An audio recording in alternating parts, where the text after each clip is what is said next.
Alrighty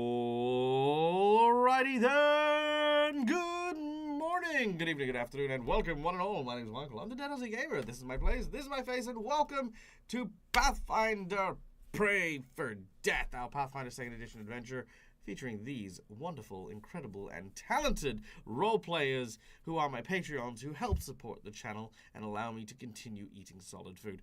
Guys, welcome in. It is so good to see you. Say hello to the folks at home. Hello, Hey, everyone. everybody. Hello. Nesmith, Rondak, do we have you guys there? I didn't see your little flappy face move. Hello. I'm here. Hello? I was muted. Oh, What? right, there we go. Hello? Yeah, I was yeah. also muted. Fantastic. Well, these are important things to make sure you're not. But that's that's good. Well, I'm glad that you guys are all here. We have indeed a full table, Schooly Eye, of wonderful and incredible people. And what an adventure do we have for you guys today? Red Mantis versus Red Mantis in a blazing stable filled with fire and acid and all these other things. But more on that in just a little bit. Before we kick off, we have some people to, of course, thank for all the cool stuff that we have here. First of all, our sponsors who allow us to look as amazing as we do. First of all, we have Hero Forge for the wonderful art you can see on stream here. All the tokens and all the character models are made using an incredible 3D model making software that honestly I have so much fun using to embody characters and to create stuff. I really want to do a Hero Forge stream sometime soon, like, you know, just like sit down and just play and have fun like I used to. I just haven't had the time, but yeah, no, it is freaking amazing. It's always so much fun to sit down and just enjoy some hero forging. Then of course we have our amazing sponsors over at Sirenscape, because every epic game deserves to sound epic, and there is no better way to immerse yourself in a world of adventure than with, of course, an amazing soundboard. And Sirenscape is probably one of the best ones out there, so yeah, go check that one out. And then we have our delightful VTT of choice, Fantasy Grounds, for all of our needs in terms of the rules and bringing our adventuring table to the virtual space so my players can engage with all the cool stuff. But not only that, it helps elevate me as a GM by providing me with all the tools I need to focus on the role play and leave all of the rules lawyering and the item maintenance and the number crunching. All of that is done by the VTT itself. So yeah, freaking amazing. Lots and lots and lots of thank you, Schooly. Lots and lots and lots of cool stuff there. All right. Next up, of course, we would not be here if not for the incredible generosity of my Patreons, who, as I mentioned before, are people who have been in support of my channel for some time now, with many of them coming time and time again in order to, you know, like, just enjoy the cool, wacky thing we call role-playing. But of course, even though I am the storyteller, the narrator, and the NPCs, and the obstacles, and the treasure, and the moderator of rules, and, you know, all this other stuff, it would be nothing without a wonderful group of players to enjoy the story and to be a part of the adventure we take. And to let you know about the characters that you'll be watching today, I'm going to turn it over to my players, starting with none other than our dearly and wonderfully talented Calindria, who plays the role of Kara. Hello. Yes, Kara is a half-orc champion of Chekik, the god of stabby stab assassin. She is a tyrannical leader of this group who has just tackled Tim Dynamite, and they're having a very engaging conversation while prone, and she's, I believe, already been stabbed once while in this position. So, yeah.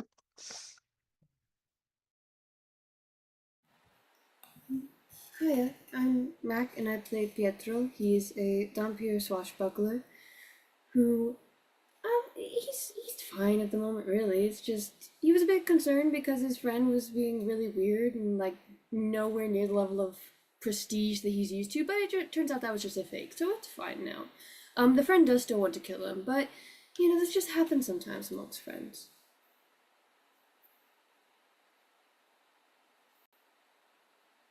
I play Nesmith. I am known as Detective Tato, and well, I have the obsession of playing with my favorite thing in the planet, and of course sharing it with my beloved brethren. I don't know what voice I want to choose most of the time, so why not just choose all of them, right? I don't, who cares? It's a fantasy world. I'll never have to remember all of my accents talking to all the characters that I have to pretend to be when I know other characters. It's You fine. know what? I'm actually super surprised you haven't just embraced the idea of like having your character be a master of disguise. You know, like every now and then you just peel off your face, and it's like, aha, a different person underneath.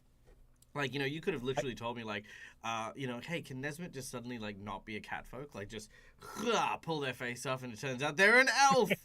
What the fuck? And then, I they're a dwarf! Oh my I god. feel like that's needed in the next upcoming parts of this because I'm just like, I don't remember what accent I was using. I was like a New Yorker for a while. I was You some know what's a really good way to find out?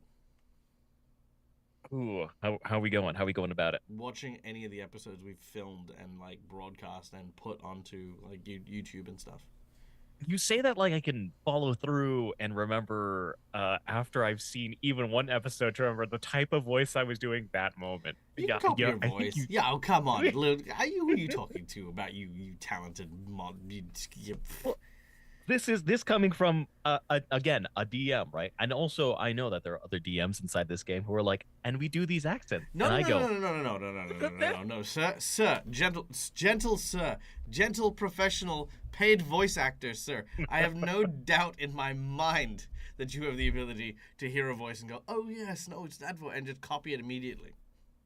Here's the thing, right? The only things I remember are the moment I go straight to Kara and I go, ah, yeah, boss. What are we trying to do? Or I talk to Rondak and I go, ah, yes, friend. Are we talking about alchemical poison? Like, what are we doing inside our lab Oh today? yeah, no, that's true, that's true. But yes, Nesmith has gone through a few voices, but we love them all, and we love our friend Bon. Yay! All the love. All right. I'm Lucas, Mr. Game and Art, and I also, as you've probably noticed, use all sorts of different voices on the table. I'm kidding. It's the one. All of my characters sound like this right here. This is it. This is what you get. And that's mostly so I don't have to remember what it is, and also because I have a very limited range, as you may have heard with my voice and the way it is. It doesn't go very high, and you can't go much lower. So this is where we are. But I play Rondak, and he is a hobgoblin. He enjoys blowing things up for a living. It's also his passion. He likes to research. He likes to figure out new ways to make things melt, explode, catch on fire, freeze, electrocute them. However it is, he's got an affinity for the flame, though. That is his favorite. But he's also a little introspective in his downtime. You know, he likes to take time to himself to think, to really analyze what he wants to accomplish. The side you guys don't really get to see because usually he's surrounded by people and, melting a hole in a wall or whatever it is. But yeah, maybe someday you'll see that side of him. We need one day where we just need to see Rondak in a corner, just maniacally laughing and think, ah, yes, of course, I remember this. This beautiful concoction here. We'll mix into this bomb and we'll do a little bit of this. So the maniacal laughter is when he's in the field testing because he's done that a few times. When the combat starts, that's when the maniacal laughter comes out. There, that's true. That's true. I just need to see you in the lab. I need like the fully focused, like, yes, yes, this chemical here. I need that like Bruce Banner turning into the Hulk mode. Like, suddenly you're studying, like, this is fine. To Yeah, when he's researching, he's very subdued, very quiet. Cool. Fair, fair.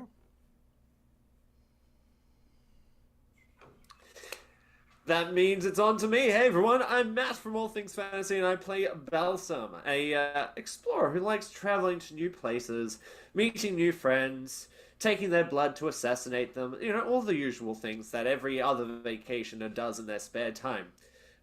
He's found a job that he likes doing, which is being a member of the Red Man's Assassins, and he doesn't really have to work. It's like a permanent holiday for him. Granted, right now is not like the most best of spots. However, hopefully things will change and start looking up for Balsam. And I'm Steve, playing Kailu, Elf Ranger Assassin. Like shooting things. What can I say? Nice. Simple, to the point. Pew pew. We love it. All right. Well, guys, we have one last person to thank before we kick off on today's game. And that is, of course, none other than you guys in our audience. Guys, thank you so much for being a part of this amazing adventure and getting to, join us on our live watch. It is truly a pleasure to be able to hang out with you and get to enjoy this cool thing we call roleplay. As such, we invite you to come on behind the GM screen in order to influence the game while we play live so that, we can all have a little bit of fun together. Starting off with our lovely and amazing channel points that you can use at any point in time in order to influence the game while we play. Channel points are earned just by watching the show and can be used for things like inspiration, insight bonuses, wandering monsters, divine interventions, divine healing, and much, much more. Go check those out. Those are absolutely amazing little rewards that you guys get. Subscribers, you earn channel points at double the rate. So, hey, it's not worth doing. So, consider that. Then, of course, for those of you who do have some disposable income and would like to help us out with the ever wonderful and amazing DAG survival check for the month, which you can see down on the bottom there, there are a number of monetary donations that you can get for the following rewards. Ba-da-da. Boom, there it is. All right, for $5, you can award a player of your choosing a hero point, one of these little red markers that can be used to stave off death, petition the DM for stuff that isn't in the rules, roll with advantage, or stave off a killing blow. Did I say that? Maybe. I feel like I did. Anyway. So there's the $5 donation. $5, however, can also buy you a Jinx point, which goes towards me and allows me to counteract hero points, make bad guys roll with advantage, or complicate things ever so slightly, which is always, always, always a lot of fun. We then have our $10 donation, which is a draw from one of two decks I have in front of me. The first deck is a deck of heroic actions, which are not only served as hero points, but also contain a free one-use power that can pull our heroes out of a deep scrape. So you pick a player of your choice, and they will get a heroic action. Alternatively, you can use that $10, as Schooly Eye has earlier on today, in order to draw from the deck of plot twists and flashbacks. Now, these cards here are amazing story prompts that allow me to keep on my toes and allow me to do like these little cool things that I basically take the story idea and try to insert it into the game in that moment. Modules are fun, but they can be a little bit what's the word? They can definitely be a little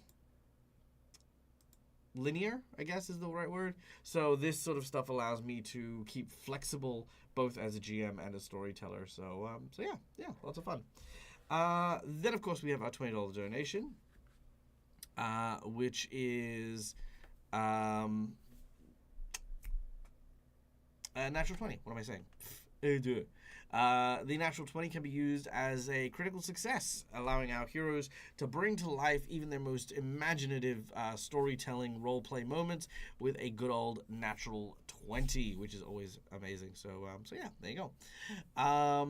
We then have a $50 donation, which is now changed. Bum, bum, bum.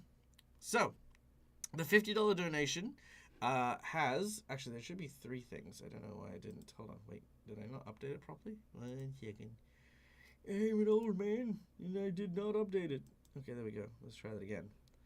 Okay, let me... Hiya. Does it now say what I want it to? Yeah, there it is. Okay, good. I just didn't press enter. My ultimate freaking weakness. Michael just doesn't press enter on things. Okay. For the $50 donation, we have the boss buff, the massive major complication to our encounter, making a boss more challenging, more difficult, changing the parameters of the battle to allow things to be, more hazardous. Could potentially also be changing the parameters of victory, so making things harder to achieve. Whatever the case is, a major complication happens. Another use for the $50 donation is, of course, the magic item, which can be a homebrew item or an item that you provide from our player's wish list.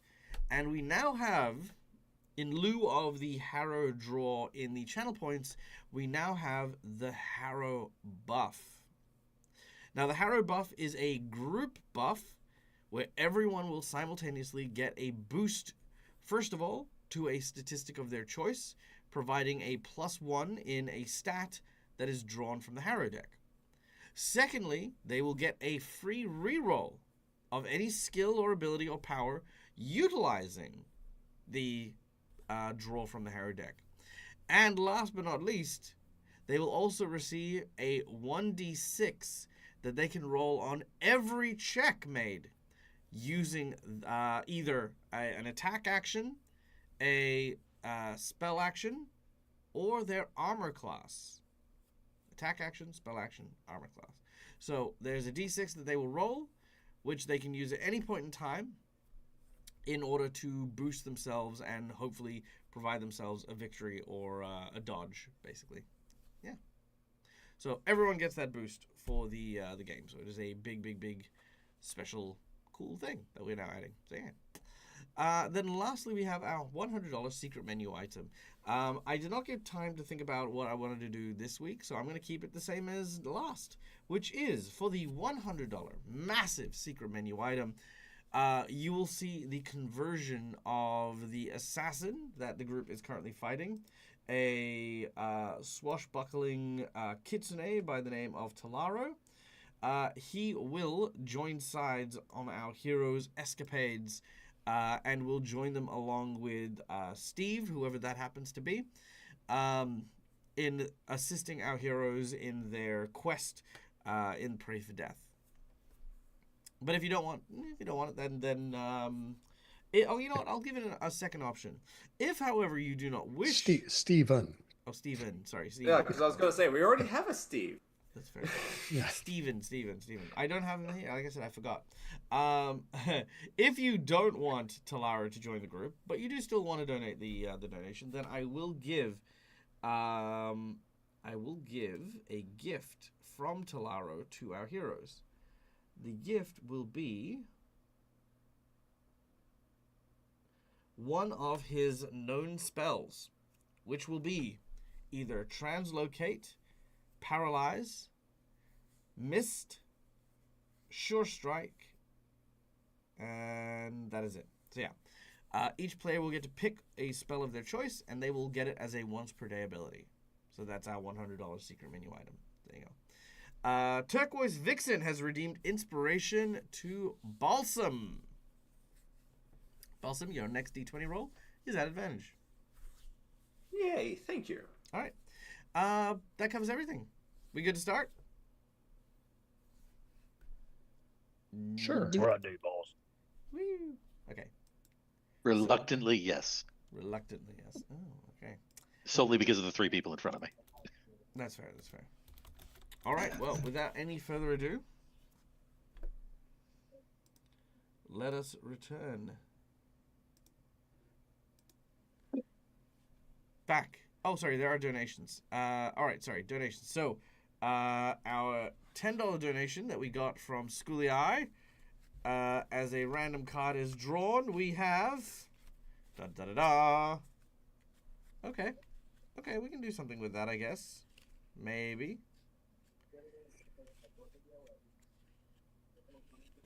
The card is...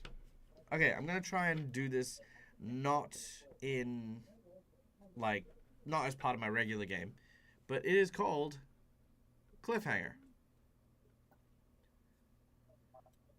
So I got to figure out how Cliffhanger is going to work.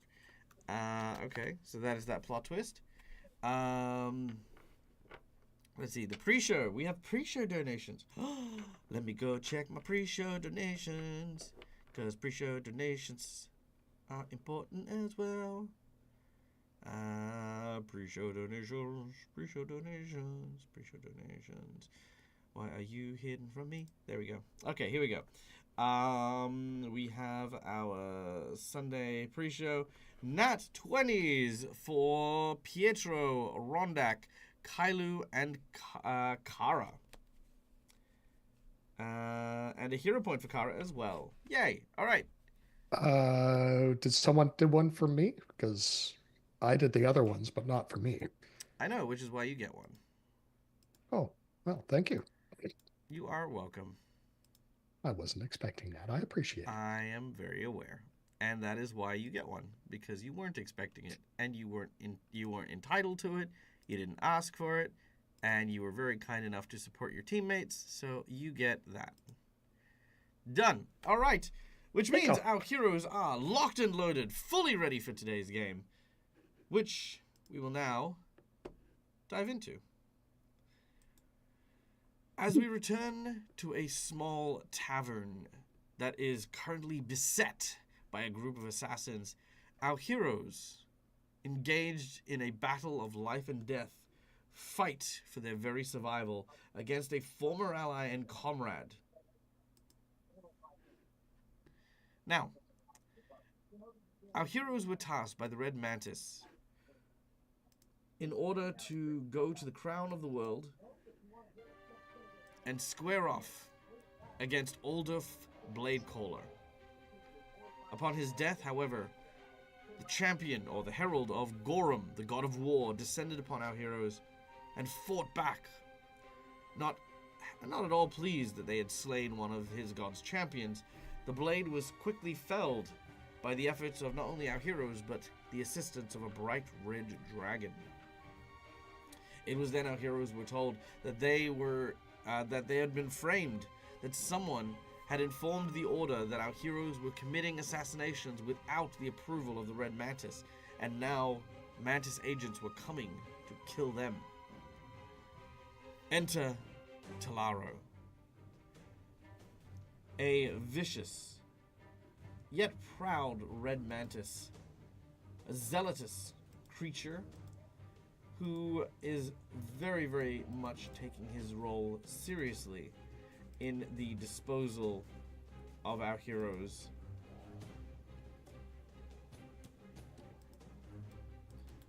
There he is there. Boom. After setting an ambush, our heroes awaited Talaro and his soldiers and their attack. And sure enough, as it came, the fight has begun. Furiously battling for their lives, Kara has managed to take down one of the consigliers who tried to enter through the actual inn into the stables where our heroes had hunkered down. Nesmith and Rondak fighting back to back, making sure that they've got each other covered, while Balsam valiantly, Nesmith and, I should probably look at the map, right? That'll make things a lot easier. Alright.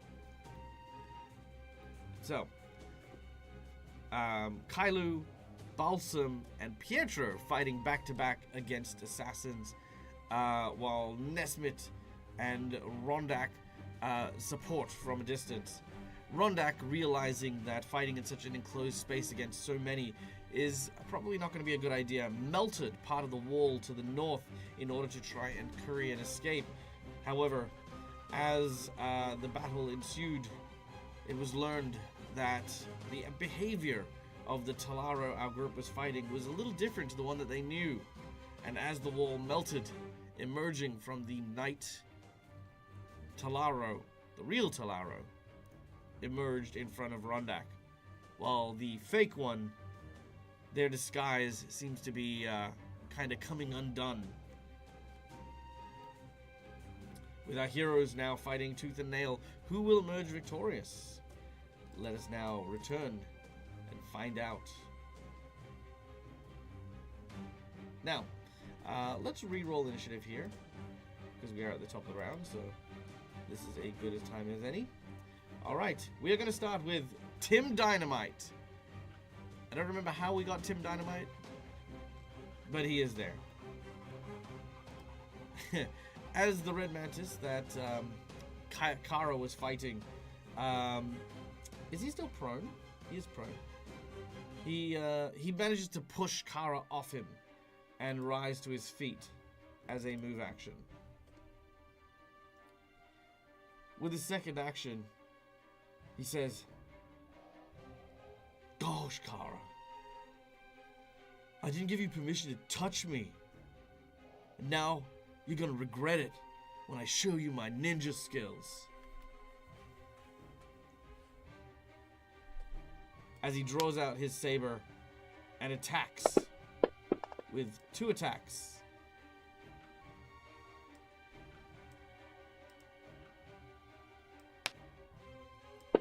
The first slash, managing to strike and find purchase.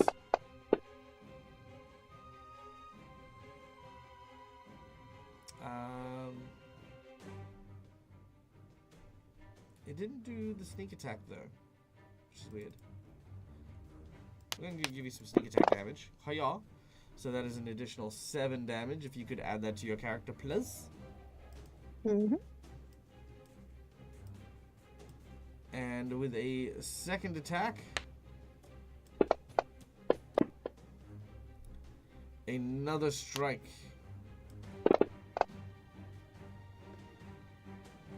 With 15, and then an extra 8 points of damage on top of that as well. And that is all Tim Dynamite does as he rakes you with these sawtooth blades. Bye, Turquoise. Have a wonderful rest of your weekend. All right. As Tim Dynamite wraps up, Talaro, who has just entered through the northern wall with 2 soldiers, sees Rondak. You watch as he's kind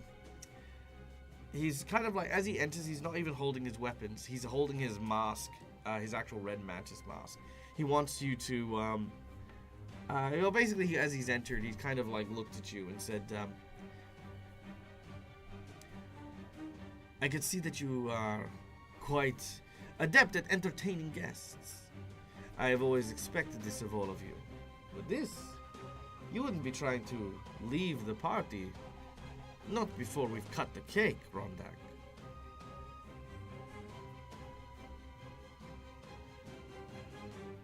Well, you know, this one's a bit of a barn burner, and I'm not much of a party animal myself.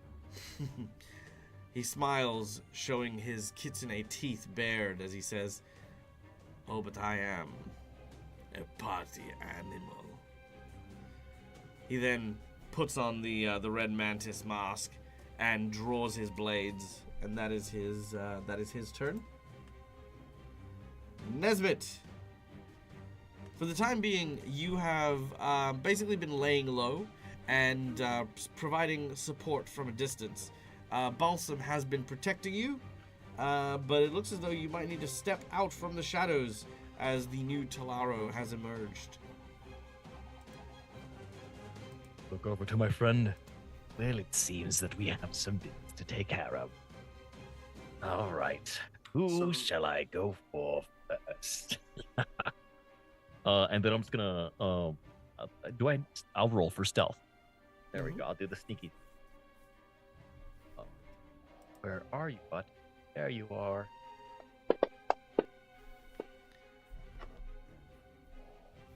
Okay, where are you heading, by the way? Because remember, you don't have. It's not a. Can you hide in plain sight? I mean, I'm right next to a haystack, so I was just gonna jump to the haystack and then jump out when need time. Oh yeah, perfect. That'll work. That'll work super well. And then You put I your will, PC in, you put your PC out, you put your PC in, and shake them all about. look here. What do we have? Some old friends and some new. Well, which one's the closest to me? Dangerous, or which dangerous human forward? Or should I be fighting this one? Okay. You know what's really funny is I kind of imagine, it's like you've gone in and stealthed, right? So you dove into the haystack, right? Balsam looks around, can't see you. It's just like, where the hell did he go? And then you just see these cat eyes in the haystack, just going, now who shall I kill? And everyone in the room just slowly turns towards the haystack as you narrate, and it's just like, it was then Nesbit realized that the others may be onto his hiding spot.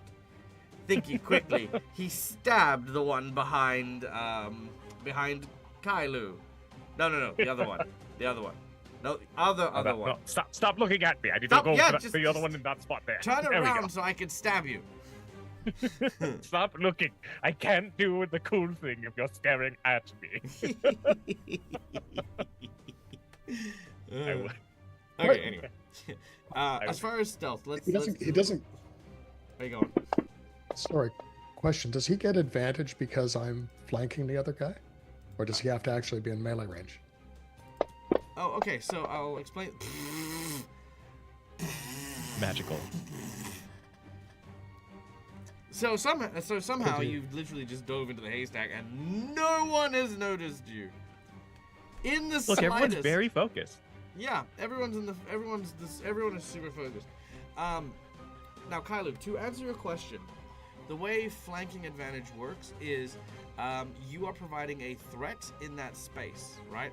If there is another person on the opposite side of you, so literally as you are currently being flanked now by both people, you can't protect and defend your blind spots. So that is what makes you off guard. You only provide off guard to people in melee. It has no effect on any range or things like that. And even then, there's only certain people that can capitalize on it. The penalty of being off guard is your AC is lowered by 2 against other melee attacks of that nature. So, yeah. Thank you. You're welcome. If you want to provide a distraction, it would be an aid action to try and help by being like, hey, over here, you dumb idiot, and that might lend assistance to Nesmith trying to hide, for example, which is different to off guard. Okay. Oh, and you know what? While I have the PSA, sorry, I'm gonna silence this for a second. PSA, ladies and gentlemen, boys and girls, if you are trying to assist your teammates with a distraction, please understand, please, for all the GMs out there, understand that creating or causing a distraction is about drawing attention. Even if you're throwing a rock around a corner, you are still drawing attention. If a guard is minding his own business and not really on guard because it's a late night, the moment you throw a rock there, you are going to be drawing attention. It may not be towards you, but you are now putting that person at alert. I find a lot of people tend to, like, when they create a distraction, they think, oh, I'm pulling attention away from a place rather than I'm leading it somewhere. And it ends up on them, and then I sit there and go, well, yeah, the guard goes to investigate. When he goes to investigate, he finds a rock in the corridor, and he goes, someone's thrown a rock down here, which means someone's distracted me. And now he turns around and goes and clobbers you. Just saying, putting it out there. If you do want to distract and help people in stealth, consider how you're creating a distraction or a diversion. Okay, back to the game. Nesmith. Yes, there we go. We have a new friend. Well, I guess I'll throw this dagger here and see if we can cause some damage.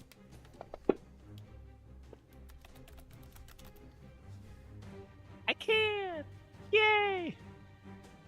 A dagger flies from the haystack. And also you want to hit the off guard button as well on the bottom left when you... Oh, is there? Oh, there is off guard. I will remember that next time. There is. The dagger flies loose from the haystack.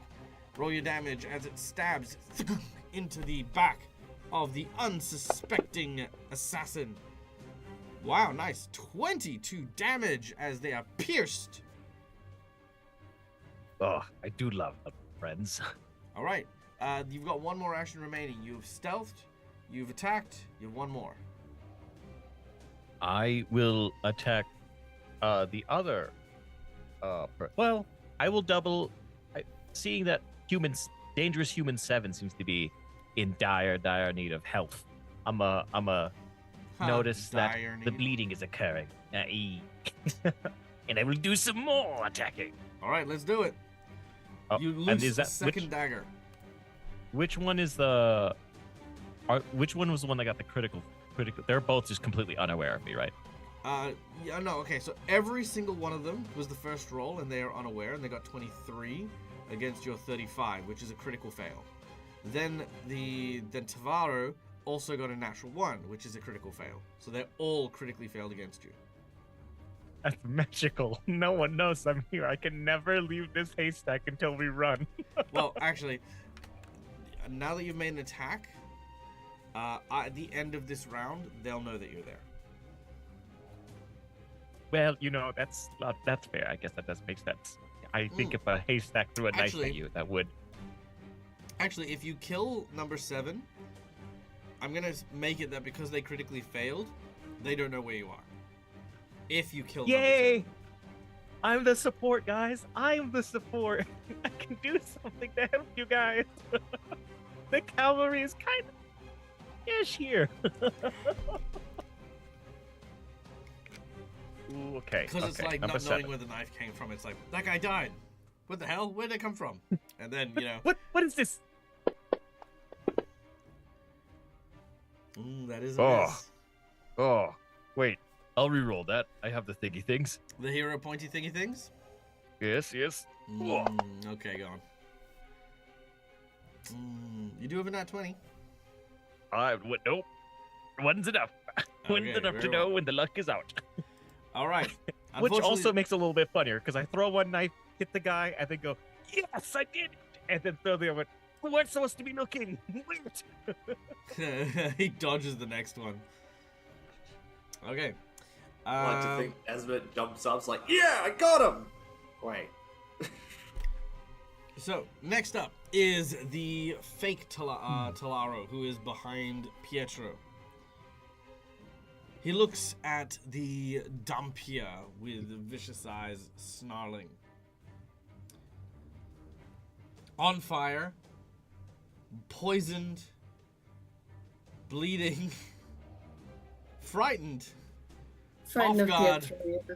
and nauseated. How's it going for him? Not great. Not ideal. He, He has the exit. He can go any point he wants. with a single action, you watch as he reaches into his jacket and painfully pulls out what appears to be a vial that he pours over his person. A bright red mist rises up over him, shrouding him in crimson, which may hopefully help him survive a round. Probably not, though. With his next action, he says, if I'm going to go down, I'm going to take one of you with me. As he slashes, and as he does so, his saber extends outwards like a mantis claw, reaching for Pietro as it hits. For 18 damage. And his second attack with his offhand, he misses as you dodge backwards. As that happens, the fire burns. Ah! And as this happens, you watch as the poison burns through his body. He bleeds, but then you watch as his wounds start to slowly mend and slowly heal. The red mist is doing its job, providing fast healing, at least for now. So he is alive still, but not well. Also, welcome to the channel to Opal I-42. If you have any questions about the game, what's going on, or Pathfinder 2nd Edition in general, please don't hesitate to ask. You are most welcome here, my friend. Alright. Kailu! What does our elven archer do when they are surrounded by both two red mantis assassins? Well, I would like to double check what the ceiling height is in our stable, which I'm expecting is reasonably high. Well, you've got a, yes, it would be a 15-foot high rafter. So, if you can imagine like wooden slats that like sort of run and hold the roof up that you can easily climb into. The actual top of the roof, where you can see like the shingles and things like that for this stable, is about anywhere between 15 to 20 foot above that. Okay. Well, No, you're in Kylie- a stable, not a well. sorry, yeah. Ky- That's right. Best DM in the fucking world here. Kylo is a little unhappy about being flanked by these people. So imagine he so. is going to tug on his cloak. And thank you, Christina, but I don't think you're here tonight because this is your cloak. Well, either way, a massive thank you for the donation for the magic Massive item. thank you. All right, tell us what this cloak does. Actually, could someone This clip, cloak is- Could someone clip what's about to happen? Then we can send it to Christina as well. Sure. Okay. That would be great if someone could do it. This is called the Cloak of Swiftness. And when I activate it, which takes one action, it's a manipulate. I can do it once a day. I get a fly speed of 30 feet for 1 hour. Nice. All right. How does your cloak manifest that? Does it transform into wings? Does it, like, how do you imagine this? Do you do the Magneto thing where you just hover off the ground? I just feel it's like the Magneto thing of like straight, essentially I can start floating. Nice. Love that. Now, I'm assuming that to actually lift off the ground, I'm going to have to use another action. So activating it just casts it and grants you the power. You do require Yes. a move action to move. Right. So my move action is I'm going to go straight up to the rafters, Oh, very nice. the 15 feet. They do not have attacks of opportunity, but you do float up and land on the rafters, which is again. I'm planning on floating there like Magneto. Okay. All right. Yeah. How long does your? I don't flying care. last? An hour. Oh, nice. Okay. Yeah. Sure. You fly up there. Which should last this entire combat. Okay. Real quick question: is that because Yep. you think they might not have ranged attacks? No, Okay. Good. Because I'm standard. not worried. I was gonna say because you would also know as a Red Mantis assassin, standard fare for most agents who aren't uniquely equipped are a big pile of shurikens. Yeah, I suppose if I go on to if I land on the rafter that I It'll give you get cover. partial cover or something. Yes, correct. And I can still shoot. Correct. Okay, then I will land on the rafter. That was the one point. All right. So, and I know that the false Talaro is one of my targets. I believe the other one was Dangerous Human 7 that I tagged as my prey. Yes, correct. Okay, You have So, marked them for death. I have marked them for death. And so I am now for my final action. Oh, nope. I need to double check. I think it's a double shot. I think it's a 2-action thing. I think I can only shoot at one of them. Apologies, I gotta pull this one back up. It's the 2-headed arrow is a double action. So I am going to take a shot at. Actually, I'm not happy about the real Talaro who's coming in. So I am going to actually take a shot at him. Which means I don't get the other one, but I do get still first attack on him. So I believe I should be able to see him there, so away we go. Well, that sucks. May I hero point that, please? You may. All right. And there, look, I added in like how high off the ground you are. Oh, that's cool. Yay. I don't know if I can group it with your token, but no, I can't. It's fine. Okay, Oh. I'm gonna nat 20 that, please. Nat 20. Okay. Not messing around. All right. As you Nope. draw forth your bow from the rafters, you take aim, clutching onto it, and loose. As it flies, initially it misses, striking one of the poles that are holding up the ceiling, but it ricochets and strikes them square in the neck. For Throwing 63 points of damage at him. And Talaro can do nothing about that, I think. No reaction. Oh, actually. Uh-oh. Oh, maybe he can. Oh, no, because you used a nat 20, so yeah, it wouldn't matter. He can actually increase his AC as a reaction. Ooh. But like I said, it doesn't matter here. All right. He then like takes a moment. He goes, "Ah, son of a bitch!"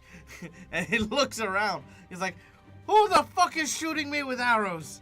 And he looks up and he sees Kailu. And we're going to take card number 2, please. Ooh. I believe I get a crit card for that. You do. Hold on 1 second. Oh! Oh, Schooly Eye is on point here, coming in with the, you can add 2 tokens, how high they are. Ooh. Look at me. I'm Schooly Eye. Schooly I'm Eye. so talented with freaking fantasy Oh, grounds that is because I'm cool. freaking gem. Thank you, mate. That is amazing. All right, that is cool. Ah, man. Okay. Oh man, so cool. Sorry, what did you do after that? I was literally just I tuned you out. I'm not gonna lie. Crit card number 2. Crit card number 2. Please. That's what we were doing. Okay. There. I was like, it can't have gone far. I use them almost every day. 1 and 2, we have for your piercing damage a raggedy wound that deals 1d6 persistent bleed damage to our dear Talaro. Yep. Thank you. And bleed damage to Talaro. Okay, done and done. Okay. That would Moving be all on. 3 of my actions. All right. Kylo, you continue to bleed yourself from the wounds sustained by the 2 assassins that have been hitting you. You're doing okay. It's a minor wound. Minor inconvenience, you know. Yeah. Okay. Kara, we now go to you. Caught between Yes. a rock and dynamite. I would like to tell him that he's a dick, and then I'm going to You came and tackled me. perhaps- You're the dick. perhaps a little childishly Yeah. try to kick him in the shin so he drops back down. Oh, very nice. Okay, well, in which case, we're going to get you to make an athletics check in order to try and take this guy down. Your target number in order to kick him in the shins and knock him on his ass is a glorious 35 on your athletics check. Okay. All right. Meanwhile, however, while we are doing that, ladies and gentlemen, boys and girls, please rise and honor our great friends, the Lollygaggers. Good to see you guys. Welcome in. I hope you had a wonderful stream. Tell us what happened. Tell us all the things. What's your highs? What's your lows? How are you doing this day, my wonderful and amazing friends? We are doing fantastic. Pathfinder is going well. We have a group of assassins fighting other assassins over assassin stuff. Long story short, our heroes have been framed in falsifying a contract, which they claimed to go and kill a Viking. Another group of assassins has been tasked with killing our PCs for having basically falsified an assassination attempt, but they didn't do it. So there's this big fight between their former allies and former comrades that's going down in the middle of a like an inn or a tavern that they cleared out. So yeah, Huckleberry RPG, good to see you as well. Having some Call of Cthulhu, nice. I love that. Last time I played Call of Cthulhu, I actually played characters from the TV show Allo Allo, which I played Remy, the main character, and yeah, it was just a mix of like this French BBC comedy with Cthulhu. It was fun. It was a lot of fun. Yeah. Anyway, if you guys have any questions or anything like that, please don't hesitate to ask. My name's Michael. I'm the Dead Aussie Gamer. This is my place. This is my face. Enjoy the show. Kara, with your swift kick that does not topple your adversary in front of you. Does it at least annoy him? Not with the 24. With the 24, I don't even think that hits him. Let me double check. What is your AC? Your AC is 35. Yeah, that critically fails. That's Actually, hilarious. yeah, actually, it both critically fails. I feel like you go to kick him in the shin, but as you do, he just dodges you with a dance move that isn't so much painful as it is just demoralizing. As he's like, oh man, did you see that? That was like my sick ninja assassin move. I call it the the dance of the 10 billionth butterfly. I'm going to try to get up now. Yeah, you can get up. If you dare. She's gonna dare. Okay, you get up. Okay, I didn't know if that did anything because it's a move action. Nah. So. Yeah. Okay. You're good. You're up. You know what, Tim? I've never really fucking liked you, and then I'm gonna try to stab him. He turns around and he says, I do know what. Oh Chicken my butt. god. You are such a horse's ass. I know you are, but what am I? Oh! Oh, fuck. Okay. It auto A applies moment of silence. because I for just rolled it. I would say you're somewhere between a skewer and a kebab at the moment. All right. It auto applies it, right? It does auto apply it. So with a vicious swing of your blade, you manage to rend into poor Tim, who takes 38 points of damage. He immediately takes the hit and goes, "Oh man, oh, I'm wounded. I can see the light." Pietro, You should have let me kick you in the Go shin. into it. Go into it.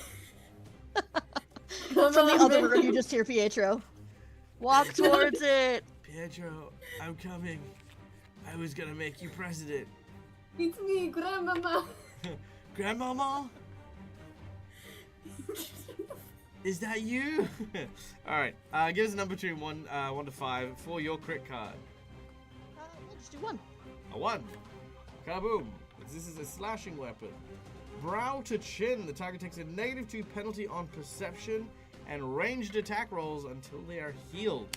So basically, you have basically ripped through one of their not blinded them, but you kind of cut their eye.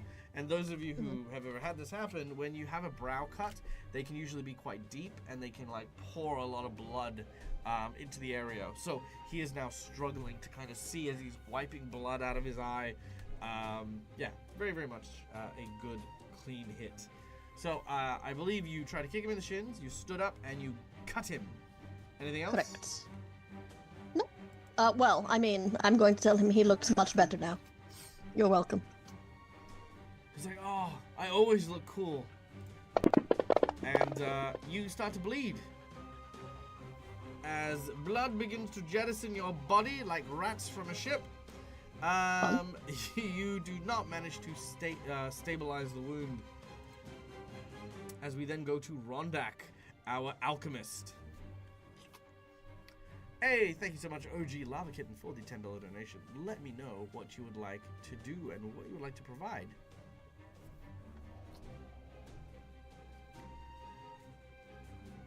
Oh, man. Rondak. He's not in a great spot right now. The He's one far behind enough you is away that definitely if... distracted, though, just to be clear. I got you. He's far enough away from these guys that if he moves, there's no attack of opportunity, right? So far no one's instigated it, but yes, I would say... Oh, no, actually, no. I'd say you are within attack of opportunity range. Like, barely. Well, that sucks. You can try to Plot twist number 3. 1, 2, 3. Oh my. Pivotal moment. Ooh. Alright, so we have cliffhanger and pivotal moment. That sounds fancy. Aw, and 2 jinx points for Dag. Ah, thank you. I mean, it's your turn, Rondak. Get ready to use them on me, Dak. No, I'm just kidding. Please don't. I'm gonna chance it, and I'm gonna have him move first because he does not like how close he is to these gentlemen who have blocked his way out. All right. Where would you like to move? So he's gonna move back and right to this corner, Yep. so he can still see them. And then we're going to hold on. I gotta find it so I can come up with a cool description for it. Let's see. This is Okay, cool. All right. So with his launcher, he will pull out another orb, most of his orbs are made of scrap material that he's found around. Scrap pieces of metal sort of bolted together around a glass vial to reinforce them a little bit so they don't randomly fall apart in his pocket. That sort of thing. Yep. So he pulls one of these out. Inside of it is a deep, sickly green liquid with what appear to be small seeds, sort of like a tannish color, floating inside. That will get dropped into the basket of the launcher, and he will launch it directly at, what's his name, Talaro there, in the middle. This is what is called a pernicious spore bomb. I don't like any of the words that you used in the order in which you used them. They upset me. Each and every one of them. A pernicious spore bomb. Yes, that is what we are firing. What does that do? I'm glad you asked. So, it only does 2 poison damage. Okay. But then it does 2d4 persistent piercing damage. I see. Also does 2 splash damage to everyone in that area because they're all within 15 feet. You don't say.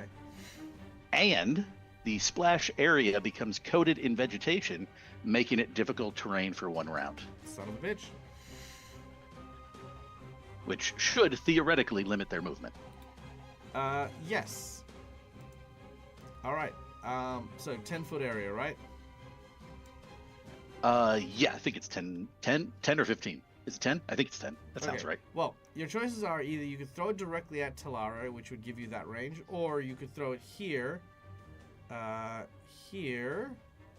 which would cover dangerous human number 4 as well, but they would all take splash damage instead of the one of them taking the direct hit. Ooh, I mean, that's true. alternatively, you could aim for this guy up here to get more room for like your stuff. Well, actually, the main target damage is only 2. So that's actually not a bad idea then. Yeah, because the splash will give me the 2 splash damage, but also the 2d4 persistent piercing. There you go. That's all right. That's the additional effect. So we'll do that, and then that whole area will be difficult terrain for a round. Okay. So persistent. What was it? Sorry. Go again. 2d4 persistent piercing.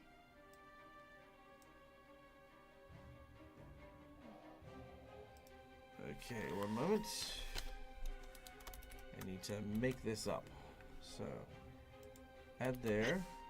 That is most of my turns, where I'm like, ooh, I'm going to do this thing. Crap, I haven't used that yet. I got to make it up. What, sorry? Piercing. Piercing. It's honestly a good problem to have. There are so many things in the formula book that each turn I'm like, I can do this new thing that I've never done before. Nice. Okay. Alright. There we go. Alright, they all have it. And they all take 2 damage. All right. And then Rondak is just sort of going to look around and be like, guys, I think now is a good time to get the fuck out of here.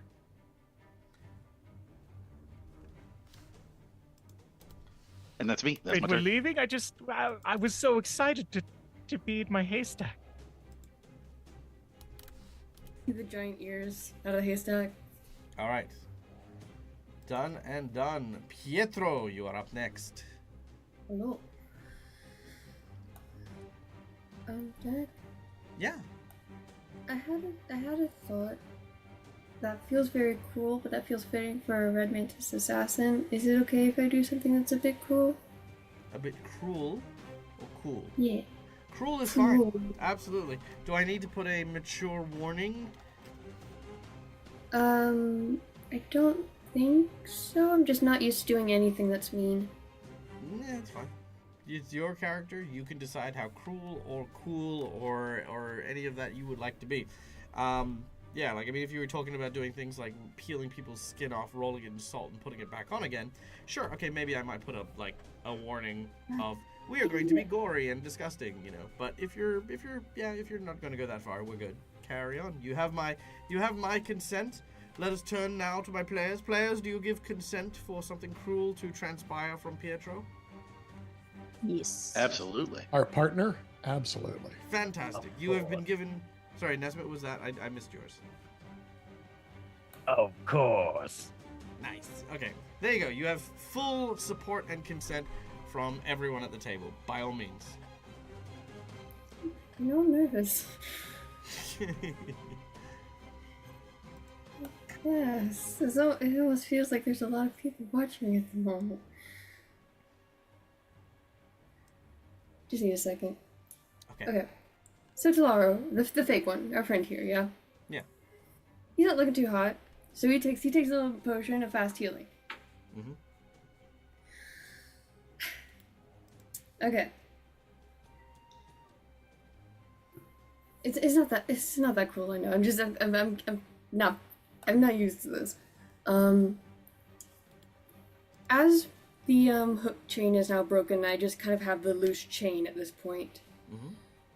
What I wanted to do is, as we're really close to this, I forget how to point, but this beam right here, I'm just gonna, this one. Yeah. That one right there. Mm-hmm. Yep. That he wants to pull on that as everything's like being engulfed in flames, to pull that down to try and smother the fake Delato, as he kind of has that fast healing as he's burning, essentially. Okay. If that's okay. If it's not, then I can do something else. Just wanted to check before I described it. No, very Like, I'm not okay. describe what happens to him, just wanted to check before. No, super okay. Just wanted to check. Realizing what that red mist is at that point, seeing the wounds kind of quickly heal. Mm-hmm. This guy's already afraid of Pietro. So he just kind of looks so uncomfortably sympathetic towards this fake Talaro. Just... Oh.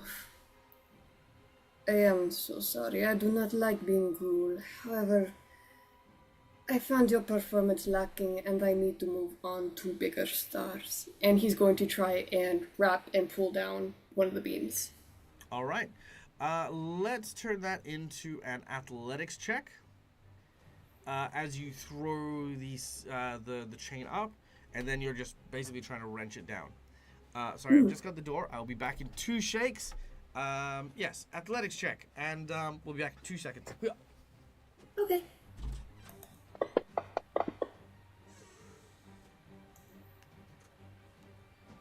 I agree, Scolio, and I would second that.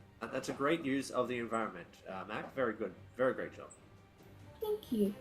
But I just wanted to check because I'm not used to playing people who do things like that. I have the thoughts in my head, but I usually keep them there. Then they're in a little box, you know? I'm not used It to makes it opening the so much box, more especially fun. for a live audience. It adds a layer.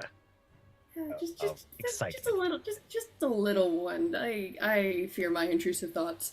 Fortunately, I have an assassin now, so I don't know what the target number is if I should reroll or not 20. It seems like 31 would be pretty good, but I do not know Pathfinder numbers at this level. What level are we? Yeah. 15. We are I ask 15. that to myself all the time, really. I know, it's just like, we're one of the teens. There you go. We're somewhere up there. Hiya. Hi. Hiya. All right.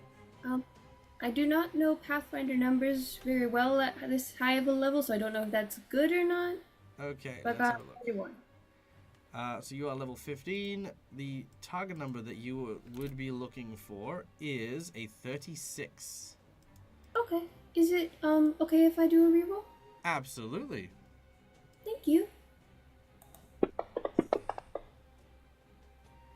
Damn! Freaking making that hero point work for you. Okay.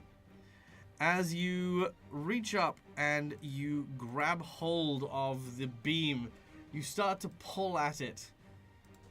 In that brief moment, there is a almost like this mocking smile that creeps across his face as you struggle initially to pull the beam down. In that moment, he looks and he says, "You will not get out of this alive. No one asked for an encore." as he takes the knife, leaps at you, and goes to stab you directly up through the bottom of your chin, through and into your skull. That is when you hear that snap from the wood as the whole thing, boom, comes crashing down onto the top of him. Fire blazed, burning. Roll me 3d6 bludgeoning, and then following that, 2d6 fire damage.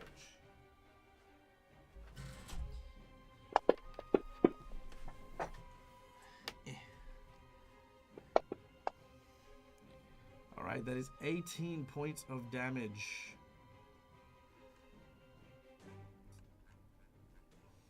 Could you make me a perception roll as well, please? Of course. I imagine this has led to intense structural damage overall. I understand the consequences of my sins. Alright. Oh, ignore that. That result. That's fine. Alright. He goes down as he falls to the ground, buried under the fire and the like.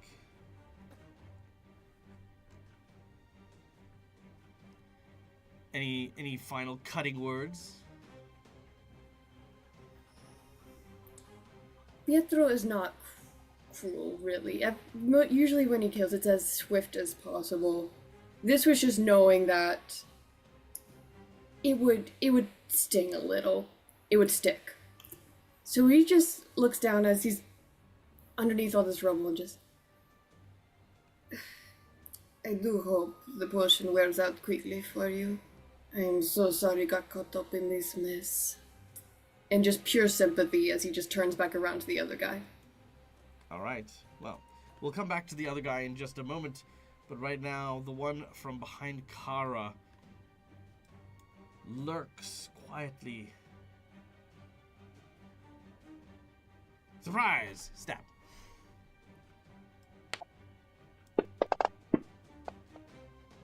Oof, alright.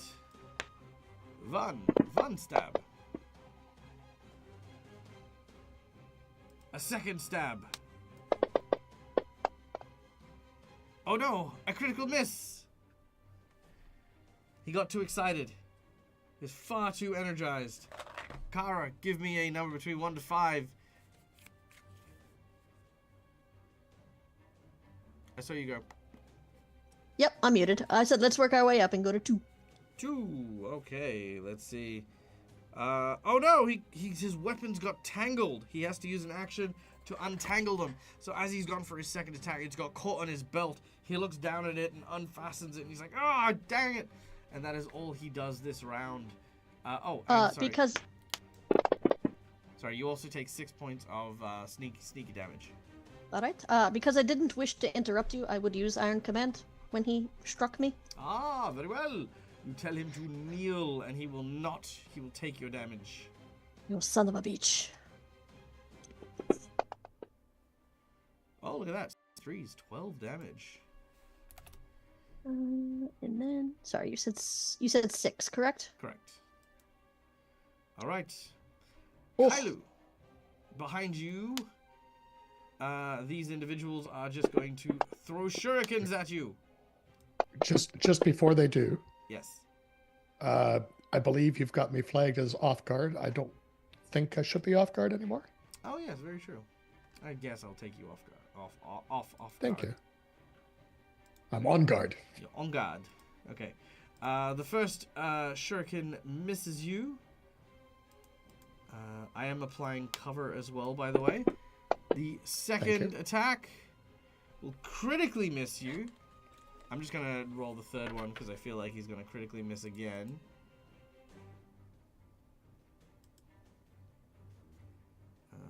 Shuriken number 3.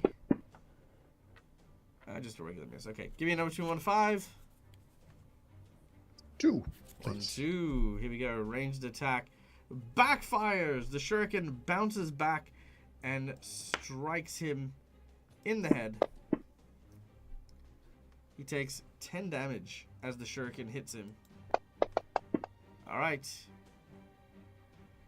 Now for this individual. With difficult terrain. 10, 20, 30. Yeah, 40. So he'll double move to get to there, and make one attack against Rondak. Rondak is not off guard, but you are slashed from behind for 15 damage. As he is now bleeding from the thorns. Continued. This individual will head over to here and just get out as a double move and throw shurikens at Kailu, who is up on the rafters. And will miss. These guys are doing great. And will bleed. This individual will use shurikens and attack Kailu on the rafters. Goramit. Second shuriken. Hey! I was gonna say I can't laugh because it's like you're making me laugh, but it's like just all of these arrows are like hitting the rafters and doing nothing. And a critical miss. All right, give us a number. Oh, let's go with 2 again. 1, 2. Lucky number 2. Kicks like a mule. No, we're not gonna do that. Weapon problem. When it's not us getting hit, it's so nice. Oh, Or when it's not us okay. missing, it's wonderful. So with this one, he ends up slicing the bottom of his shuriken bag, and the shurikens have dropped on the floor. He must take 2 actions to pick the shurikens up before he can use them again. And bleeding. All right. This individual looks to you, Pietro, and says, "You are traitors, all of you." And he slashes, cutting into you.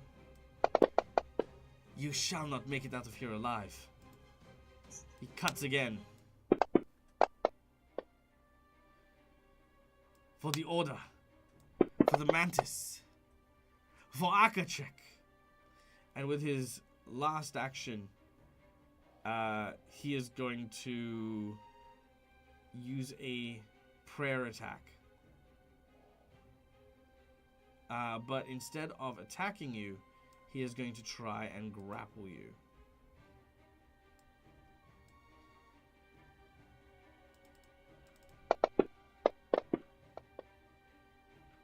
Okay, what is your fortitude?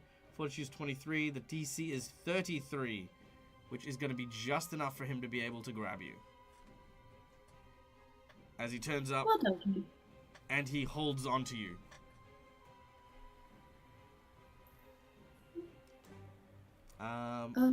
Yes. Oh, am I allowed to respond verbally? Of course you may. Thank you. Just wanted to check first. Also, need to find something. Oh, there it is. That's just for later. Just while being grappled, just. I admire your resolve. I assure you we are not traitors, but we also will not lay down our lives for this misinformation. In that same cold tone that he used to speak sympathetically to the now dying fake Tolado. Make a perception check. Let's see. Beep, beep, beep, beep, boop. Perception, you said? Mm-hmm. Okay.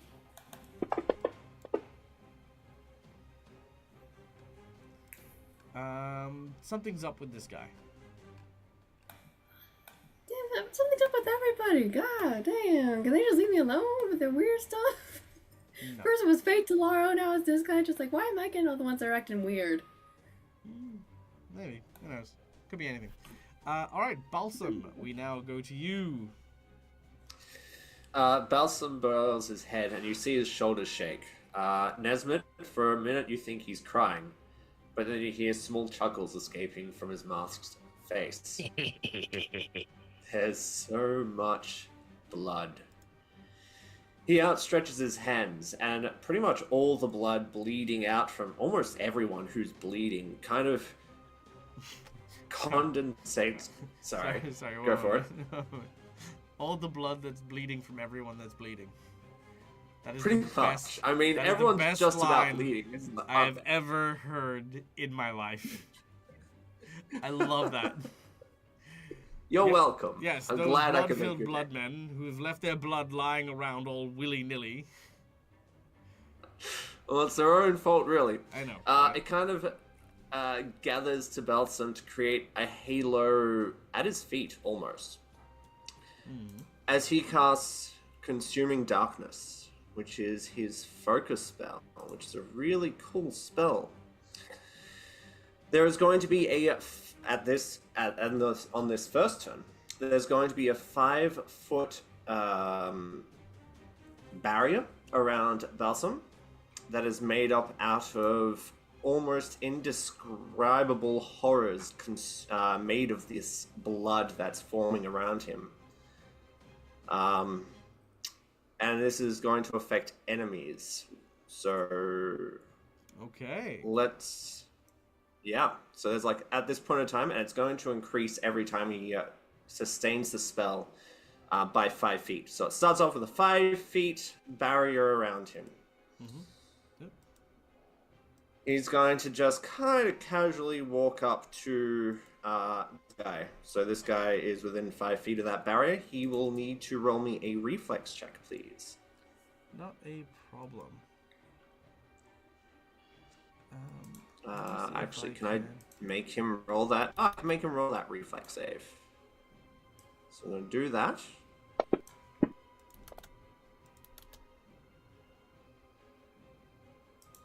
A 34 is a failure. 34 is a failure. Wonderful. He's going to take a little bit of damage. He's going to take 2d6 points of negative damage. But that's not the fun bit. The fun bit is that he's now going to take a negative 10-foot circumstance penalty. So he's basically going to be stuck in place as he's slowly getting dragged into this, into these puddles of blood that's surrounding Balsam. Yeah. As he's all right, getting pulled. Yeah, Now you do know Wait, he it was is gonna be as grappling well. Pietro, right? yeah. But Pietro doesn't take damage because it is specifically enemies within the area. Okay, I dig that. Yeah. Okay, let's do it. Do I need to save or anything, or is it just take it? No, I've done the reflex save on him already. He failed. He takes the damage, and he's starting to get sunk into the blood. It kind of feels like whenever you're a kid and your parents put you on a blanket and then just start pulling the blanket. That's what Pedro's doing. Just, oh, this is fun. Pretty much, yeah. All right, now for Tim. God, you kick like an orc.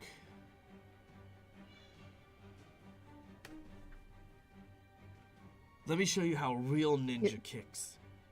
Oh god. Ignoring the sword-tooth saber on this, he is going to try and kick you. Be hilarious. Yeah. Am I not going to roll it? I can It did only that to me imagine- too. Yeah, weird.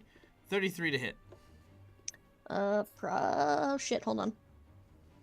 Oh my I god, can only I have too think many of- things open. Oh, sorry. No, that misses. Jinx point! Also, I can only imagine Dave Patel from 42. Matthew Patel from That hits. Scott Pilgrim right now. Alright. As he kicks you, that'd be... plus sneak attack. You guys, this is about to drop me and it's gonna be hilarious. Alright. It is a total of 17 damage. I am on 1 hit point. As he roundhouse Oh kicks my- you to the face. I would like to use Iron Command. Now you're gonna be like, you can't do that. You can't Kelly, because you you've already did already it. used your reaction on Iron Command for the other However, comma. I have. Oh shit! It closed. There it is. Divine Reflexes. At the start of each turn, you gain an additional reaction that can only be used for your champion's reaction. Oh, very nice. I like that. Okay. In which case, so you're gonna tell him to kneel? I'm gonna be like, Neil, you son of a bitch. He kneels. I've lost my accent. Oh shit. As he does so, he then goes, Shoryuken! I like it. As he uppercuts you after he kneels and spins and hits you in the jaw. Yes. Oh, All right, let's see if he can hit. it better. It better. No. Hey, bada. Oh my god. All right, I'm gonna jinx point again. Dag. Yeah. Callie, stop wanting this. Come on, you don't think this would be hilarious? It is He's pretty acting like an idiot, and I oh no. Okay, Still that no. misses. Damn it. Didn't do it, You can unfortunately. take one of my hero points if you want, Dag. No, it's fine. It's fine.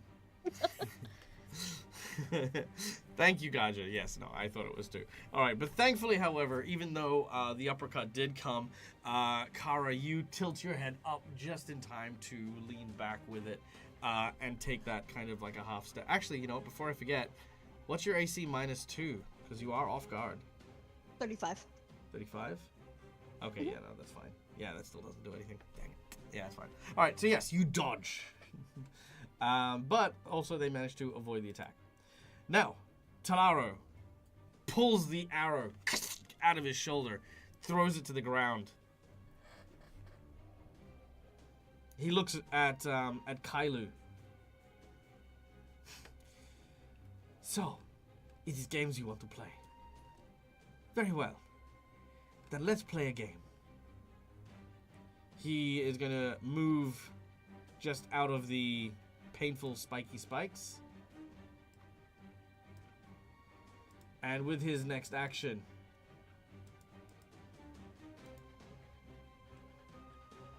he uses a one-action spell, Sure Strike.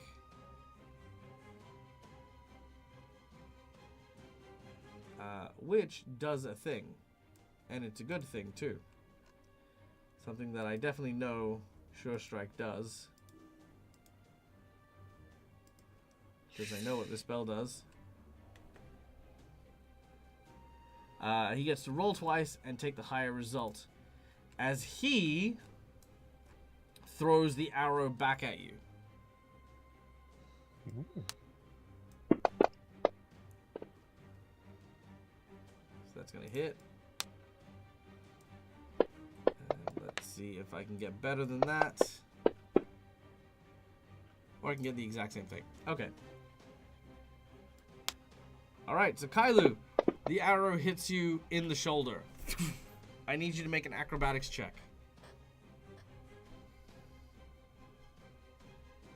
Not that it'll make a difference, it's just whether or not you keep your cover or not.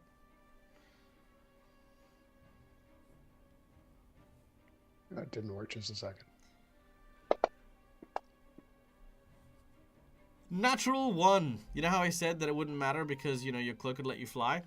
Yeah, that nat 1's gonna make that not happen. But what if I use a hero point? You can use a hero point if you'd like, but do you want to? Could you sleep Well- with yourself? Could you sleep at night? Could you handle, you know, that introspective Well, I mean, moment that's where the you always question, ask yourself, what happens if I didn't use that hero point? He'll sleep like a baby, Dag. Let him do it. I mean, it's like I'm losing cover, but it's like I don't want my cloak to accidentally have a tear in it. No. So- So basically, if you fail, I'm gonna have you fall into Rondak's spikes. Yeah, I don't want to. No, I don't want to fail. I got a hero point. All right, you succeed. So you managed to stay on the rafter. Not a problem. Okay. And I'll be honest, don't forget to take the hero point. Yep. I will. All right, Nesmit, you are up.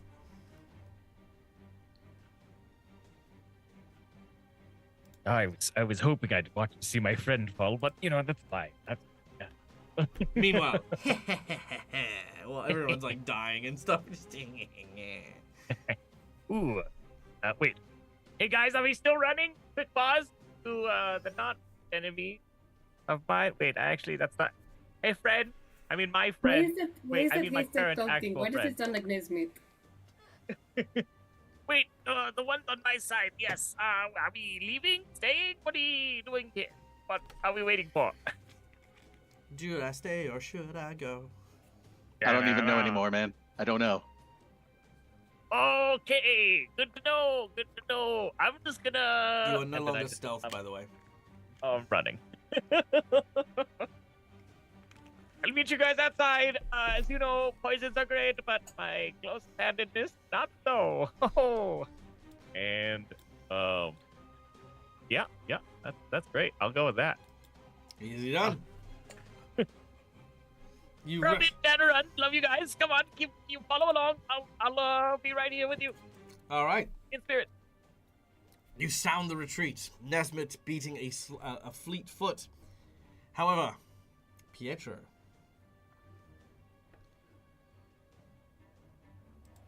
Yep. You are caught off guard. As from the ashes of the rubble behind you, Shock horror. the fake Talaro leaps out and stabs you. Ow. What's your AC, by the way? Oh, sorry. It's 34. Ah, I missed it by one. All right, he was. Oh wait, no, because you're grappled. So yes, he will actually crit you. Oh, nice. As he Good for leaps out, he says, "How was that performance?" As he stabs you with a critical hit.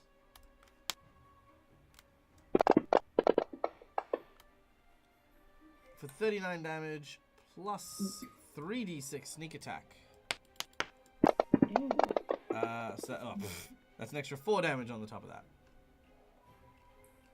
Right on, kind. And do you want me to put that on myself? Yes, please. Yeah. Here you go. He is going to turn to you and say, "I told you I was going to take you with me."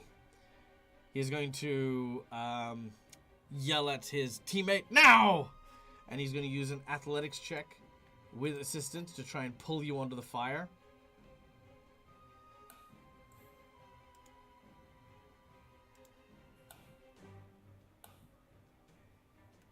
All right, there we go. What's your fortitude save? That would be a 33. 33. All right, that succeeds. It pulls you onto the fire. Both you and he take 3 points of burning damage. You have that on?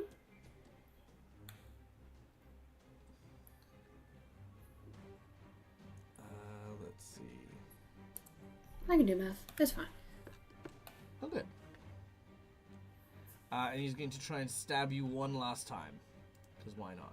Damn, dude. I'm sorry. I called you a plebeian. My god. Oh, shit. Ooh. Ooh. No. Yeah, okay. Damn, bro's real angry about that comment. Yeah, no, you insulted his acting. I spent 4 years in art school. I spent 4 years in drama. I'm still in student debt, and I am earning no money. Why do you think I've had to kill people? Alright, give me another Oh, Join me the too. fucking union. Who would have thought? Alright, give me another between 1 to 5. 3, please. 1, 2, 3. Alright. Gut Slash. You take 1d4 persistent bleed damage. And any creature you swallow gets ejected from your belly immediately.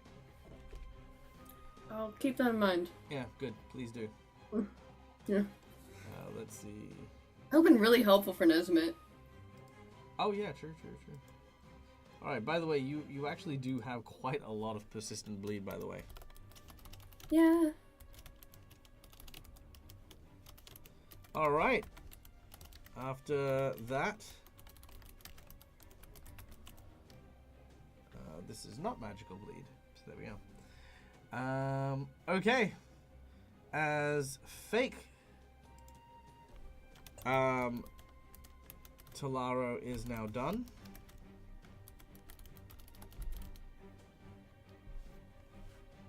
Let's see if he survives. He dies, but has now engaged a death grip along with the other assassin. Do you want to use a hero That point to guy. stay alive? Oh, yes, please. Very well. With the use of 1 hero point, you remain on 1 hit point, which you can add back to yourself. Thank you. As Kailu, you're up next. Also, by the way, just so you know, that perception check that you made earlier on was actually, after you caused the thing to crash, was to see if you actually noticed he was bluffing his death. Oh, no, entirely, yeah. Damn, kid was a good actor. He was a good actor. He had it He in had him it the in whole him. time. He had it in him. There's just this moment. Love to see it. There's just this moment when he stabs you and he pulls it down. There's just a tear that rolls down Pietro's eye as Pietro goes, "Magnificent."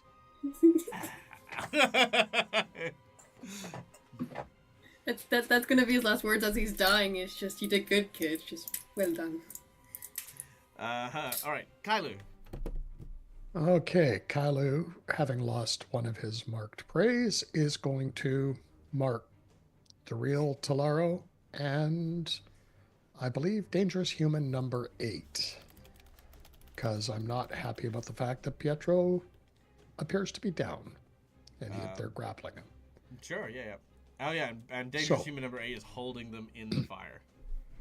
Yeah, so I am then, that's one action, and I'm going to use my arrow split action Okay. and shoot at the 2 of them. All right. By doing this, you shoot directly up, and as it hits the ceiling, it shatters your arrow on one of the boards up there, and rains the 2 arrows down on opposite sides, which is the way I am justifying you shooting 1 arrow that somehow hits 180-degree enemies. It doesn't say anything about not being able to do that. Oh, I'm so, aware. yeah, That's. anyways. I mean, it doesn't. I know, but I love again, it. It Yeah. doesn't mean we don't take the time to figure. I this appreciate stuff out. that. And there you go. So, and and- thing is, you don't have and to do it by- yourself. I can help out. You know, I'm a cool I guy. appreciate that. You know, I'll kill your Yeah. friends and I'll party. You know. Yeah, so by the way, I'm also using the poisoned arrow. Oh, nice. Very well. One of the poisoned arrows that I have, just in case it works. Love that. All right. Okay. So, make your attack. So, make my attack on Talara, which is a hit. Nice. Make my attack on. Oh, also by the number way, 8. the acting thing, the stabbing from behind, that was our pivotal moment. Whoa, Nice. nice. Should I do the damage on Talaro and then we'll sort out the other stuff, or Sure, should I yeah, shoot the let's other do it guy that way. first? Okay. Finish So let's Talara, do- and then we'll move on to the next. Okay. So this one. So that's the damage for that. So then the toxic effluence, which is DC 29, but I don't have, because I don't actually have the thing. Mm-hmm. It's a 3d6 poison damage. It's quite Okay. similar to the other one. It's just not quite as not quite as nasty. Sure. Let me get to that one. Pretty sure he's going to save, but Was that fortitude save? Here we go. Where are you?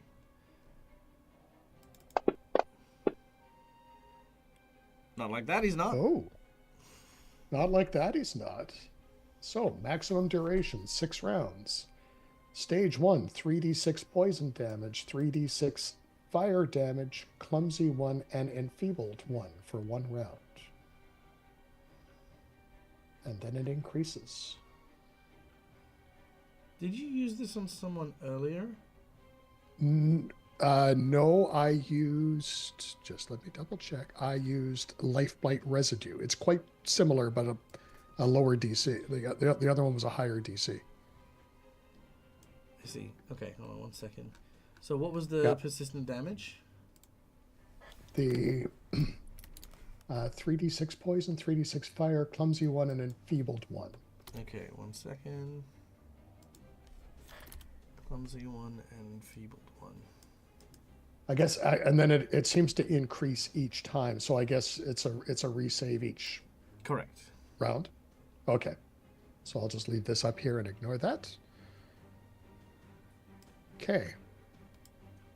Meanwhile, Right, back done at and the. Okay, now shooting the other guy. Mm-hmm. See if I can actually hit him. You miss! Except that I'm going to try my one last hero point. Okay. Probably for the best. Probably for the best. Because it's otherwise I'm probably going to fall off the. Ooh, Nice! Critical hit! that's handy. Alright, let's see it. So, we're going to do the same thing to him. Alright, he takes significant damage. 82 damage. Let's see if he can make the fort save. He also fails the fort save. And is now the proud owner of persistent damage, enfeebled, and clumsy. Alright, quite the epic shot there from Kailu.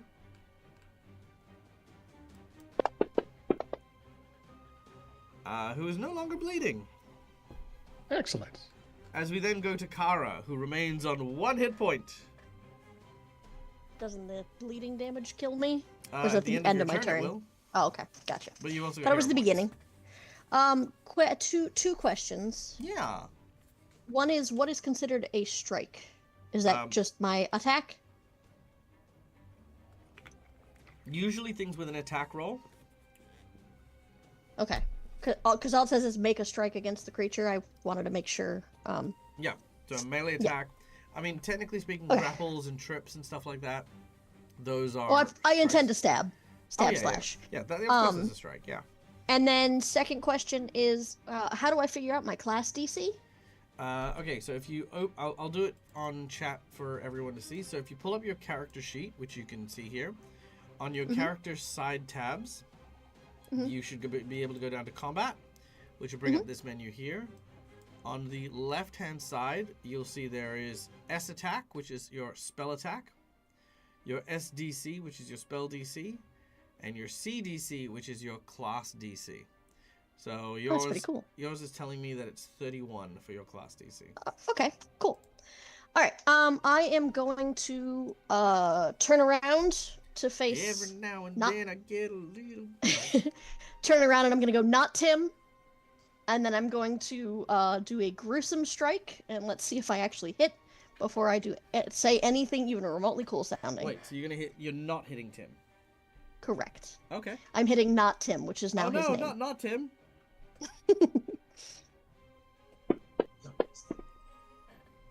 Well, you hit him for All sure. right. So he will, in addition to me hitting him, he will take 12, because that's what I hit him with the Iron Command before, and then he needs to make a Fortitude save Didn't I do that damage to him? against. I thought didn't I do that damage to him? You did, but the gruesome strike doubles that Oh, damage. Okay, cool, done. And then Fort save against that 31. And then I'll also drop my actual damage. Sorry. he fails. Alright, so he is drained 1. Okay. I don't know what that means, but it sounded cool, so I went with it. Okay, drained he is. And then I will hold up my finger to tell Tim I'll be with him in just a moment, and then I'm going to attempt to slash again. I assume I can only do that once per turn? The thing I just did? The gruesome strike? No, unless it says so. Sorry, I gotta bring it back up. Where'd it go? Mhm. Make a strike against the creature that triggered your champion's reaction. I guess I can keep doing it? Does Cool. it cost an action? It does, yeah. Yeah, I mean, I guess. Why would it not? That's fair. Alright, so I'm gonna go try again. at the lower. All right, that's a hit. All right, so that's 12 more plus. Plus more 12s. Yep. And then he cannot take that drained condition again. Yep. And then I'm gonna go, you son of a bitch, would you go down? And I'm gonna try it again.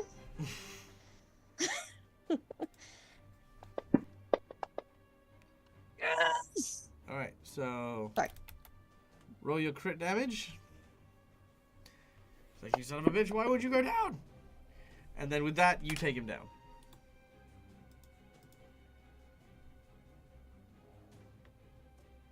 And then I just go, finally! And then I expect Tim to stab me in the ass. And that's my turn. Yeah. Tim looks at you and he's like, as if killing Jerry scares me. That was Jerry? Shit. Jerry owes you like $20. He does, yeah. And bleedy, bleedy, bleedy death. That's fair. Do you want to use a hero point to not die? Yeah. Good call. So that, yeah, it was just kind of awesome and slashing and hacking away at this guy, and then just bloop, dead. Just bloop dead. All right, Rondak. Yes. All right. First thing that I would like to do, I need to ask you about, and I am willing to burn a hero point for it to make it work if I need to. Okay, I'm listening. But just beforehand, Kara, give me a number between 1 to 5 for your crit. 3. 3, 1, 2, 3. What do we have? We've got.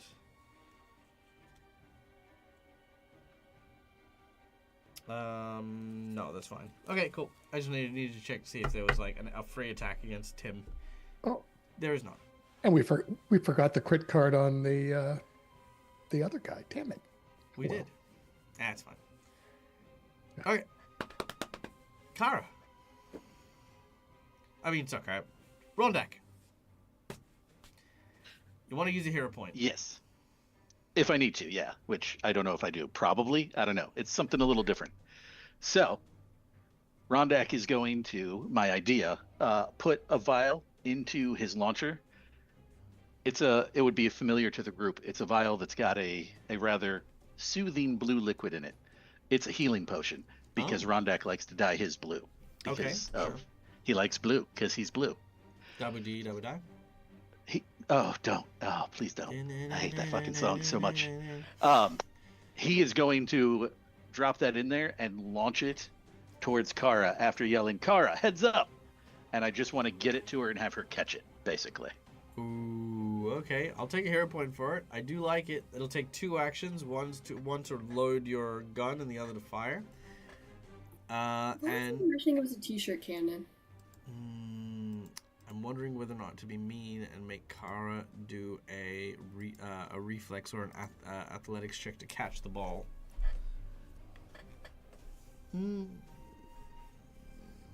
Is this something Rondak would have done like regularly? Is this a common thing? Is that a question for me or for Kara? For you, Rondak. Okay. I feel like when needed, yes, since they've been working together for a while. Okay, yeah, that was the big question. Like, if this is something you're trying out, like as an improv thing, great, fantastic. But yeah, okay. In which case, Kara, you do not need to make any kind of check when the bomb's flying towards you. However, Rondak, I'm gonna get you to make an attack. And give me a second here, just before you do. Okay, your target number is 32 on your attack. Okay, just a regular attack roll in chat? Correct. Alrighty. That is... Find my ranged one. There it is. Ooh, 38! Alright. Kara, you catch the bomb as it hits you. You now have a potion. So there you go. Next turn, if you're still alive, if you have enough hit point or hero points to get that far. Yeah. All right. So, you said that was 2 actions to do? Correct. You have 1 more action. All right. Then after that, he's going to turn to this is dangerous human number 5, who's right in front of him. He's going to look at him and he's just, you know, I hate to do this. Then don't. And he's just going to sort of drop something at his feet. Oh. Which is going to shatter when it hits the ground. Oh no. And it is bottled lightning greater. As you drop the bottle and it smashes, he goes, "Oh, my gift," and then. And there's the gift. It's the gift that keeps on giving, really. It really does. So if I hit him, he will become off guard until the start of my next turn. Okay. So let's hope I hit him. Now, as you do this, however, the lightning in a bottle begins to swirl and begins to coalesce. It glows a little too early. An unstable potion, it starts to emanate light so bright it sort of half blinds everyone in the room. We'll come back to you in a moment, because that will be cliffhanger number 1. Yay. Cliffhanger number 2. Pietro, as you are being held in the fire, you're struggling against the grapple. As you do so, what was heat and light, and now a blinding flash from Rondak's hand, you shut your eyes for a moment, but when you open them, you are in a large cave. A cavernous one, and hanging from the ceiling is a giant humanoid bat that stares at you with beady yellow eyes. You're not sure why, but all you feel as though you are just meat on a plate at present. And when we return next week, we will continue and explore the near or possible death experience that Pietro is having, as well. 2 cliffhangers for the end of today. Right on. And we will make a note that we are starting from Rondak next week. Is that 2 cliffhangers for the price of 1? 2 cliffhangers for the price of 1. Well, actually, it's 2 cliffhangers for like $10, so I mean, still not bad. Yeah, the price of 1, I guess, now. I mean, yeah, that's true. All right, guys. Well, before we leave, let us, of course, take a moment to thank our lovely and amazing people who supported the channel and helped us with donations today, as well as follows. Those people who came and joined us with the raid from the Lollygaggers, absolute freaking legends if you are still around. Guys, my name is Michael. I'm the Dead Aussie Gamer. This is my place. This is my face. You can find it here so many times during the week. We're going to be back later on this evening in Australian time, so that's like 11 hours, give or take. Where we're going to be playing Gatewalkers, another 2nd edition adventure with a whole new cast of people, as well as our dear friend McBluff as well. So be sure to tune in for that. That'll be a hell of a lot of fun. But for now, guys, hey, as always, stay safe, stay wonderful, be kind to each other, because why the fuck not? It's free. And until we meet again, game hard or die trying. Peace out, guys. Bye, everybody. Bye. Good night, all. Oh yeah, also don't forget to vote on the Crit Awards. There, boom, that's it, I think. No? Did I not? One of those there. There we go. There we That's go, the one. that's the one. I figured it out. Huh, weird.